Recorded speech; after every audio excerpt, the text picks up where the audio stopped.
बाबा लेकिन जिस तरीके से अपना अलग इन्वेस्टिगेशन कर रहे हैं उस पर आपको क्या कहना है? नहीं, मेरा ये मानना है कि बड़ा अच्छा काम हो रहा है।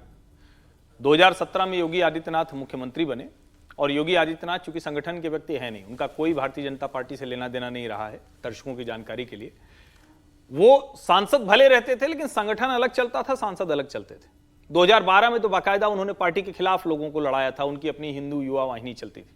लेकिन जब वो मुख्यमंत्री बनाए गए और बाकायदा संघ, मोदी, मतलब इसको कहते हैं कि सब ने सोच के तय किया कि इनसे बेहतर व्यक्ति नहीं। और मैं आज भी मानता हूं कि उत्तर प्रदेश में भारतीय जनता पार्टी के पास योगी आदित्यनाथ से बेहतर चेहरा, बेहतर व्यक्ति, बेहतर दांव नहीं है। लेकिन संगठन और सरकार ऐसे ऐसे चलें तो ये तो नहीं चल सकता है। ये योगी जी को भी सोचना पड़ेगा कि संगठन उनके साथ रहे और संगठन को भी सोचना पड़ेगा कि भाई हमारी सरकार है, हमारा मुख्यमंत्री है, सरकार अलग चल रही है, संगठन अलग चल रहा है। अब अगर कहीं कहीं, अब जैसे आप एक उस स्मृति ईरानी की सीट का बात कर रहे हैं, कर ही लेते हैं, चलिए। हाँ, पता चला कि वहां डीएम ने ही कोऑपरेट नहीं किया।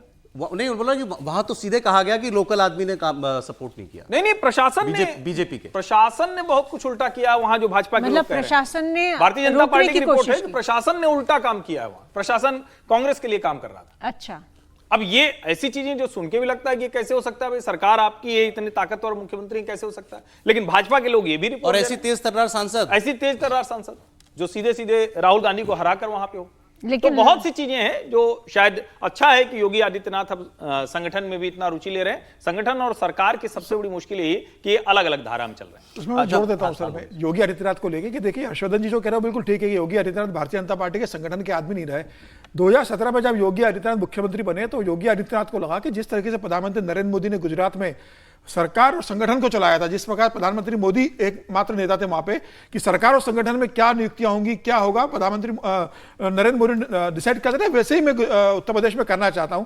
लेकिन योगी आदित्यनाथ ने भूल गए कि नरेंद्र मोदी संघ के प्रचारक के रूप में निकले, संगठन में लंबा समय दिया, भारतीय जनता पार्टी के राष्ट्रीय संगठन महामंत्री रहे, कई राज्यों के प्रभारी रहे, संगठन के मास्टर आदमी रहे। वो संगठन का जिनका अनुभव था, वो अनुभव उनको सरकार चलाने के काम में आया, संगठन में उनकी भूमिका रही है। योगी आदित्यनाथ नरेंद्र मोदी नहीं बन सकते, वो अच्छे प्रशासक हो सकते हैं, लेकिन संगठन का जो गुण नरेंद्र मोदी के अंदर रहा है, और उनके पास तो अमित शाह जैसे लोग थे जो संगठन में उनका सहयोग करते थे। योगी आदित्यनाथ ने वहां सरकार और संगठन नरेंद्र मोदी जी के साथ चलाने की कोशिश की। मुझे लग रहा है वहां योगी आदित्यनाथ थोड़ा कमजोर पड़ गए, क्योंकि संगठन और सरकार के बीच जो सामंजस्य होना चाहिए था वो नहीं हो पाया। सरकार और संगठन में दूरी हो गई। आपने पूरी नहीं दी इनको, दोनों टर्म में दो मुख्यमंत्री डिप्टी सीएम लगा दिए उनके साथ। भले आप क्या बताते हैं, लेकिन पावर तो आपके हाथ में थी, काम डिसीजन तो आप ही ले रहे थे। ये ठीक बात है कि दोनों उप मुख्यमंत्री हैं और मतलब उप मुख्यमंत्रियों की भी क्या दशा है वो भी पता करना चाहिए। मैं कह रहा हूं जरा इसका भी पता कराइए।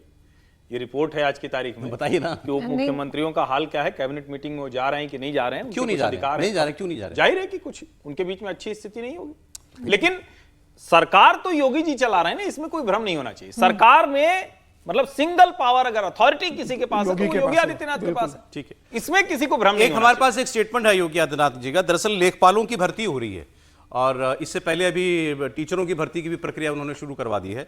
तो चूंकि ये भी यूपी में हार की एक बड़ी वजह मानी गई कि वहां पर एक तो पेपर लीक होते तो वो भर्ती के लिए होते हैं, पेपर लीक हो गए, उसके बाद भर्ती होती, पेपर हो भी जाते थे तो भर्ती की प्रक्रिया पूरी नहीं होती थी। तो योगी जी अब उस पर क्या कह रहे हैं, क्या बीजेपी को ये बात समझ में आ गई कि हमारी कमी है? देखें जरा। लेकिन 2017 के पहले क्या होता था? ये जो भर्ती, आधे लेखपालों के पद खाली पड़े हुए, क्यों पड़े हुए थे? क्योंकि भर्ती नहीं होती थी। भर्ती की प्रक्रिया में तमाम होल थे। भर्ती की प्रक्रिया को पहले ही चाचा भतीजे की जोड़ी वसूली के लिए निकल पड़ती थी और पूरा खानदान अलग अलग जिले आवंटित हो जाते थे। मुझे याद है लेखपालों की भर्ती की एक प्रक्रिया को कैसे इन्होंने दागी बना दिया था। लेकिन एक प्रक्रिया है, इस 7,720 लेखपालों की पद प्रदेश के अंदर भरे गए और मैं कह सकता हूं एक भी व्यक्ति ये नहीं कह सकता। अब योगी जी भर्ती कर रहे हैं तो भर्ती पूरी करें, फिर बस सवाल ये है। आरती जी देखिए, योगी जी 7 साल हो गए और अभी मुझे नहीं लगता है कि आप वही पुरानी बातें करें, वही चाचा भतीजा और यादवों के खानदान की बात करें तो आप कोई नया नया एनालिसिस दे रहे हैं या कोई नई अंडरस्टैंडिंग दे रहे हैं। ये तो सब ऑलरेडी फैक्टर्ड इन होता है। जब आप इलेक्शंस में जाते हैं, आपको मालूम है कि ऑपोजिशन की तरफ से क्या खेल खेले जाएंगे, किस तरह की चैलेंज होगी, किस तरह की मुश्किलें होंगी। वो मुझे नहीं लगता है कि अभी जो उन्होंने जिस तरह के एनालिसिस दिए हैं और एक्सप्लेनेशन दी है वो काफ़ी है समझने के लिए कि उत्तर प्रदेश में क्या हुआ। मुझे लगता है ज़्यादा गहराई में सोचने की ज़रूरत है।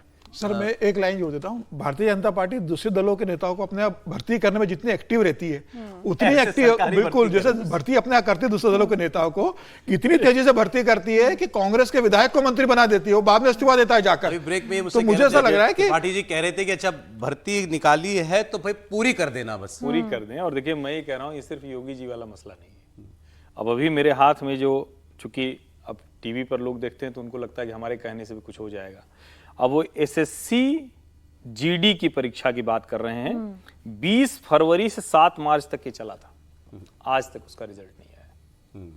वो कह रहे हैं बच्चे डिप्रेशन में। ये मोदी जी के संसदीय क्षेत्र के बगल के हैं, चंदौली का मसला है ये। अब सवाल यहाँ ये क्या है? बीमारी क्या है? बीमारी वही है ना, मतलब कोई पेपर पहली बात तो मतलब इसको कहते हैं कि पेपर ही लीक हो जाता है। पेपर हो भी गया तो उसके आगे रिजल्ट नहीं आता। अब रिजल्ट क्यों नहीं आता, मैं आज तक ये नहीं समझ पाया। मेरे लिए ये बड़ा शोध का विषय है कि आप हफ्ते या 15 दिन कोई ऐसा क्यों नियम नहीं बनाते कि आज आपकी परीक्षा हुई, 15 दिन के भीतर रिजल्ट आ जाएगा, 20 दिन के भीतर ये हो जाएगा, 2 महीने के भीतर बच्चा नौकरी करेगा। या तो पेपर लीक हो गया, अगर नहीं हुआ तो फिर रिजल्ट में देर हो गई। रिजल्ट आ गया तो कोई उसमें किसी तकनीकी वजह से गड़बड़ है, फिर हो गया तो कोई बच्चा किसी कोर्ट में चला गया, फिर हो गया तो सरकार उसके खिलाफ कोर्ट में चली गई, सरकार के खिलाफ उच्च न्यायालय आ गया, उच्च न्यायालय के खिलाफ फिर सरकार सुप्रीम कोर्ट गई, सुप्रीम कोर्ट में फिर फैसला आना है। अब इन सारी प्रक्रिया में सब कुछ हो जाने के बाद भी नियुक्ति पत्र नहीं मिल रहा है, नहीं मिल रहा है असली और ये सिर्फ योगी जी की समस्या नहीं है, ये मोदी जी की भी समस्या है।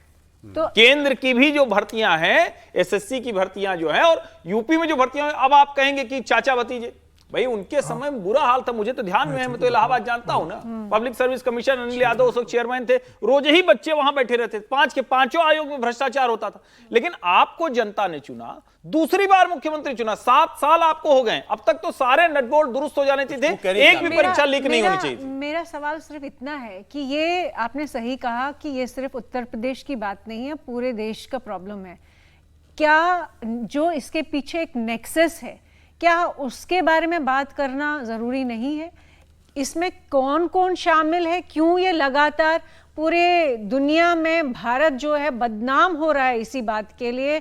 जिस तरह से पेपर, हम 21st सेंचुरी में रहते हैं, डिजिटलाइजेशन की बड़ी बड़ी बातें करते हैं, लेकिन उसके बाद भी हम कह रहे हैं कि पेपर लीक हो रहा है, ऐसा सिस्टम है हमारा। इसका सबक तो मिल गया ना बीजेपी को। लेकिन ये सिस्टम जो है, वो नेक्सस जो है, कौन तोड़ेगा? हाँ, तोड़ने के लिए ही तो मुख्यमंत्री और प्रधानमंत्री बनाए जाते हैं। ये जो नेक्सस है, एग्जैक्टली। भाई अगर भारतीय जनता पार्टी की केंद्र में कई राज्यों में और उत्तर प्रदेश जैसे राज्य में 2-2 बार सरकार आ जा रही, तो कौन जिम्मेदारी लेगा?